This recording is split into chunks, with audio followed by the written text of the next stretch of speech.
إنه غفور شكور والذي أوحينا إليك من الكتاب هو الحق مصدقا لما بين يديه إن الله بعباده لخبير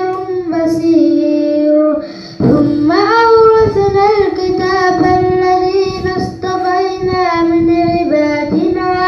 فمنهم ظالم لنفسه ومنهم مقتصد ومنهم سابق بالخيرات بإذن الله ذلك هو الفضل الكبير جنات عدن يدخلونها يحلون فيها من أساور من ذهب ولؤلؤا ولباسهم فيها حرير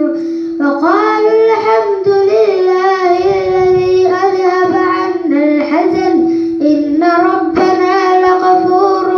شكور صدق الله العظيم.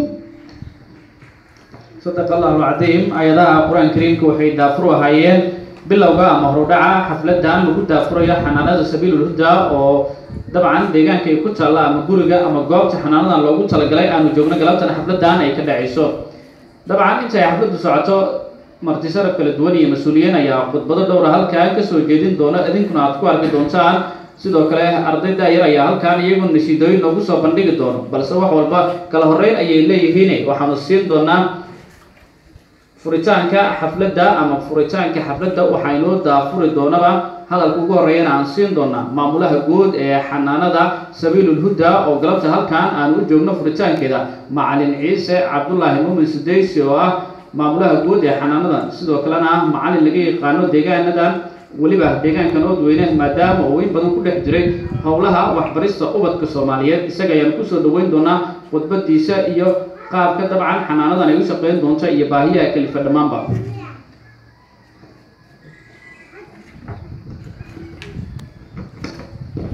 بسم الله الرحمن الرحيم الحمد لله رب العالمين والعاقبة للمتقين ولا عدوان إلا على الظالمين وأشهد أن لا إله إلا الله ولي الصالحين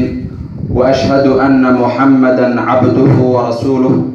أرسله الله بالحق بشيرا ونذيرا وداعيا إلى الله بإذنه وسراجا منيرا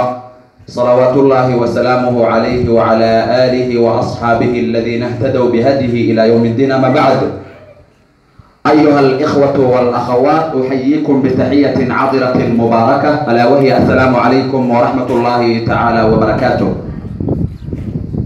الحمد لله أولا وآخرا ولا ليال أغرينتي هل كان وحان سلام ديران أن وصول جدينيا كسوق الكرياشة دمان حفلتان قلبتا حفلة فريتان تاسور هدى فريو روضة أما حنانة سبيل الهدى ديغاوينها أودوينة دقمة دينيرة لما سيقود أهان وان إذن سلامية مرتشرف والدين معلمين إلى صحافة كسوق كشي برنامج كان أما حفلتان قيمها له دمانتين iyo gabdhaha kale oo sidoo kale ayagana martisharafka ayagana sigaar iyo salaamaya insha Allah ta'ala barnaamijka xafladda oo iftitaaxiyada ama xafladda furitaanka ah hadii aan gudaha u galo sida u jeedaanbo goobtan aan joogno galabta oo ama dhismahan aan joogno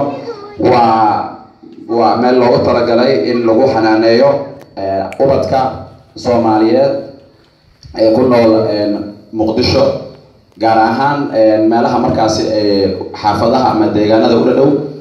waa rawdada waxa uu magac darnay sabiilul huda ama xanaanada sabiilul huda waa wadadii hanuunka sida u jeedin wax walba waxay leeyihiin sabab ay leeyihiin sabab rawdadan waxa sababteeda lahaa Ilaahay ka sokow rag markaasi aqoonyahanna isku tagay oo maskaxdooda aqligooda cilmigooda dhaqaalahooda kulli isku biiriyay ayaa mardalkeeda waa mirahii markaasi ka soo baxay weeye alxamdulillah ilaaha ku maadsan ujeedka aan halkaan aan u dhisnay ama aan u furno waxay tahay inaan ku soo saarno jiil qiimo leh jiil tayo leh ubad tayo leh dhan walba akhlaaqiyan cilmiyan dhan walbaba markaas ka dhisan inaan kusoo saarnay aan ugu talagalnay waad garan kartaa baahida jirta in la xanaaneeyo ama wax la baro ubad Soomaaliyeed waad garan kartaa qiimaha ay leedahay iyo muhiimadda ay leedahay waan dareemi karnaa dhamaanteen